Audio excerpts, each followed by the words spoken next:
Alrighty, I'm making this video to talk about what the goals of Open Carry Texas are for the 85th session of the Texas Legislature. What our priorities are. They have them on this little one-sheet paper, front and back, and that's what I'll be reading off of. And I will more than likely get this scanned and linked somehow. Maybe through Google Documents or something like that, to the video so that y'all can go look at this yourself if you are interested. But this video is going to read them off, and then I'll talk about them a little bit. Before I get started, let me preface that I'm doing this on my own. That CJ Grisham and the other people on the board, I have not talked to them about reading this off and making this video. So this is all on my own. My name is Jim Slaughter, and I am a admin for Open Carry Texas McLennan County, which is the Waco area. But anyways, let's get right down to business. The first priority for this 85th legislative session in Texas is constitutional carry. Vermont-style unlicensed carry, either licensed or concealed. Anyone who can legally own the gun can carry it openly or concealed without a license. We don't believe that our rights should be taken from us and then sold back at a price. A right is a right for a reason. We have a right as human beings to self-defense and to protect ourselves and our loved ones any way we see fit. And for the state of Texas to require us to get a license is taking that right away from us and basically turning it into a privilege, and we don't believe in that. Sorry. Next, get TABC out of the gun business. Repeal portions of the Alcoholic Beverage Code that authorize TABC to regulate the wear of arms in businesses licensed by TABC. Specifically, 51% restrictions. Why should you lose your right to carry because someone else is drinking? Perfect example for somebody who's a DD. Why should they have to disarm themselves to go be a DD whenever all they're going to do is have a Coke or water or something like that? Happens to be a place that sells alcohol, but they're not drinking. Why should they be required to disarm and not be able to protect themselves? Moving on. Here are a lot of amendments to the license to carry and other related laws. License fee reduction. SB 16 and HB 339. In no instance should the fee exceed the actual average cost of processing the application. Our rights should not be a point of profit for the state. Simple as that. Moving on. Remove the holster requirement altogether, or simply require a holster.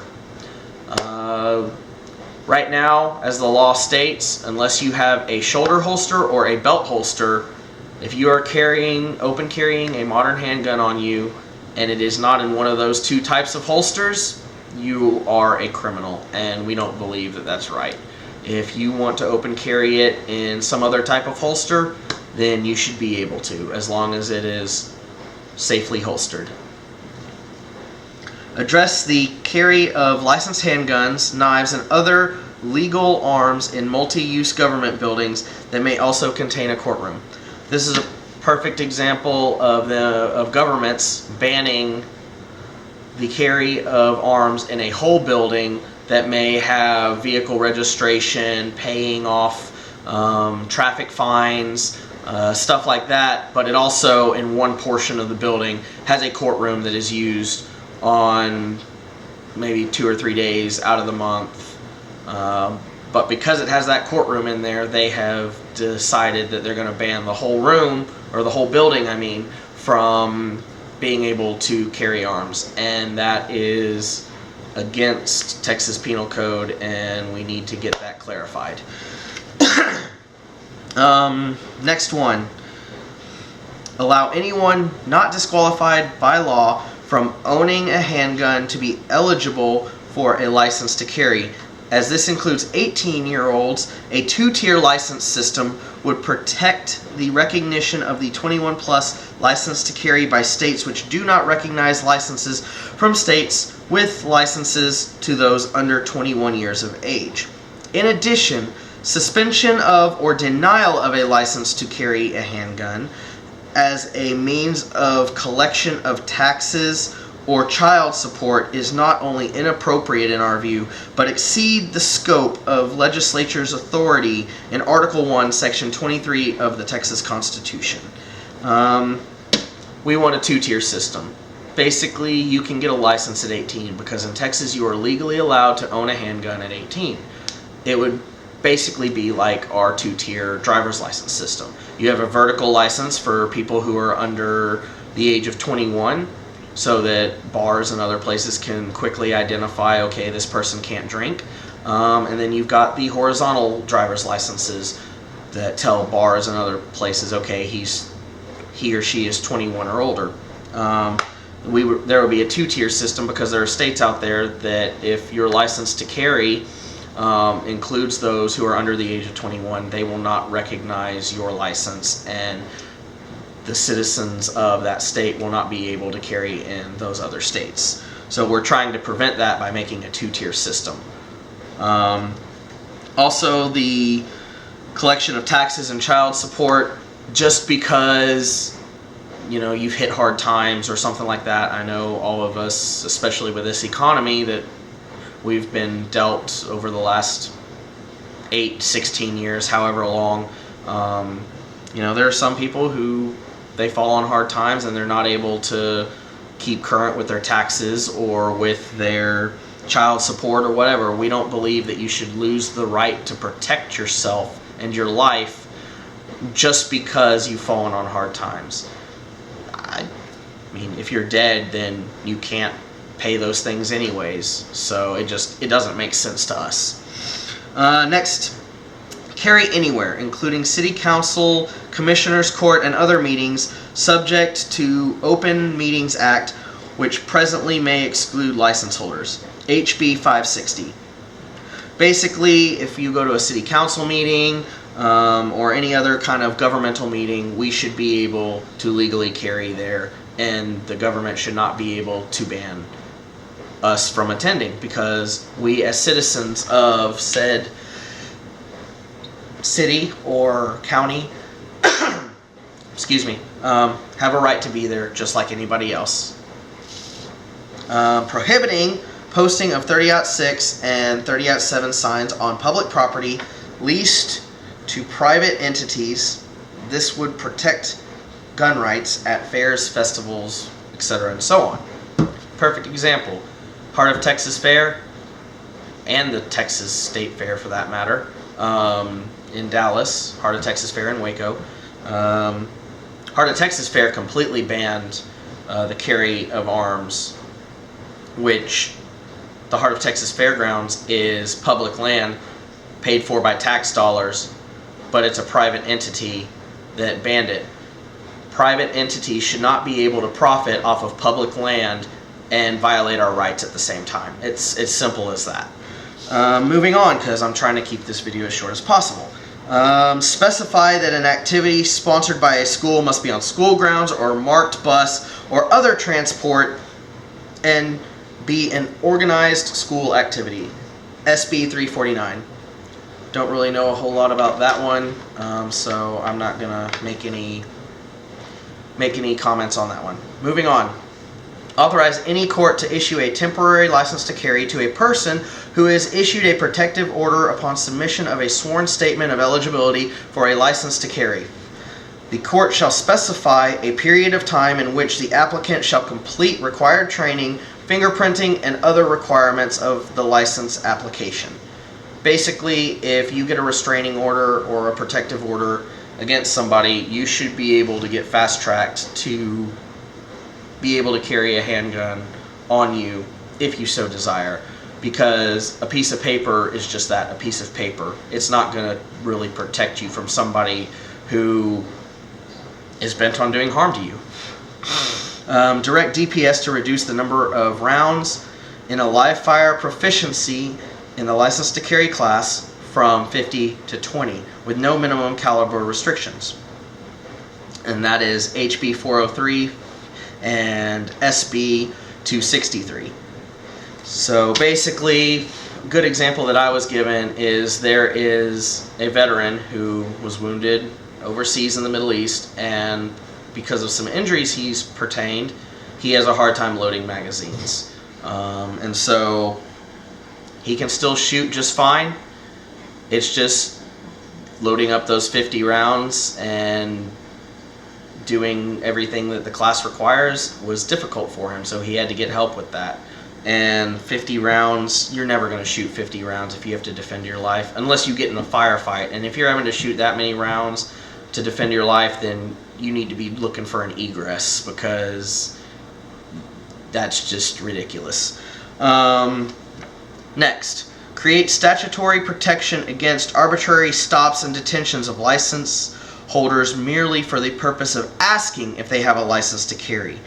This is consistent with the current body of U.S. constitutional law on Fourth Amendment searches and seizures. The Dunn Amendment last legislative session would have fixed that, but it was turned down. And I'm not sure why. They said that it was already in the law that police officers couldn't just stop you for whatever reason, but it's happened. They have, since open carry has happened, they have stopped people simply for open carrying, and the Dunn Amendment would have clarified that. So we're trying to get something similar to the Dunn Amendment through this time round, because our Fourth Amendment rights should not be violated. I mean, just if you are doing a lawful activity, you have to be suspected of a crime before a police officer can stop you. Open carry now in Texas is a lawful activity. So unless they suspect you of committing a crime, that of which open carry is not a crime in and of itself, then they can't stop you. Clarify that peace officers do not have the authority to disarm a license holder or person lawfully carrying a weapon, rifle, shotgun, knife, or knife as examples, unless he has specific, not general, articulable, bona fide cause to believe that it is necessary to do so for the safety of the individual, the officer, or the public. This is also consistent with existing U.S. constitutional law. I just kind of talked about that, so we'll move on. Require the issuance of a license to carry if DPS has not acted upon the application within 90 days of the submission of the application. Processing times were far too long in CY 15. So basically, if DPS decides to drag their feet for whatever reason, say they hold a personal grudge against you and don't like you, yes, DPS does that even though they're not supposed to. If you challenge them and their authority, then they will puff up and act like the big dog. And I know several people who have dealt with that. So that's something that's good, that if it basically forces them to treat people equally, whether they have personal grudges against an individual for standing up for their rights and challenging DPS's authority or not. End automatic suspension of a license to carry upon arrest for an offense which would disqualify the defendant from keeping the license to carry, except in limited specific instances, violent crime, domestic assault, crimes involving the use of a firearm, etc.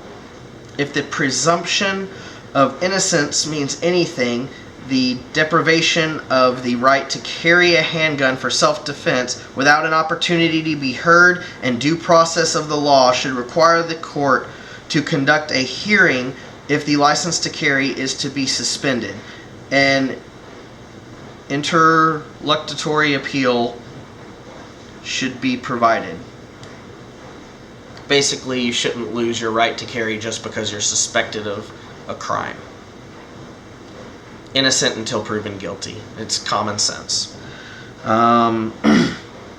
Last two. Reciprocal recognition of out-of-state CHLs has been a problem in several respects. DPS should be directed to establish procedures for identifying of facially valid licenses. For identification of facially valid licenses.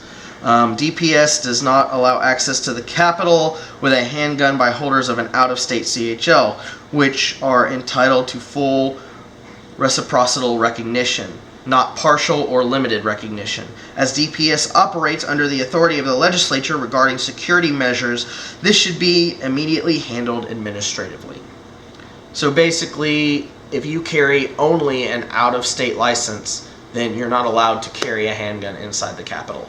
If you carry a Texas license, then you can carry inside the Capitol. Why? If you have a license to carry, you have the full rights and privileges of somebody who has a license here, because reciprocity means we recognize the license and your legal right to carry. Simple as that. Last one. Okay. Amend SB 273 to preempt any action by a city court or other subdivision of the state than that specified in the statute, to require the Attorney General to intervene to represent a citizen sued in such circumstances and dismiss the action. Alrighty, so that is all, and I thank you for sticking with me and letting me read these off to you. Again, I will try and scan this to the internet and link it either through Google Documents or something like that. And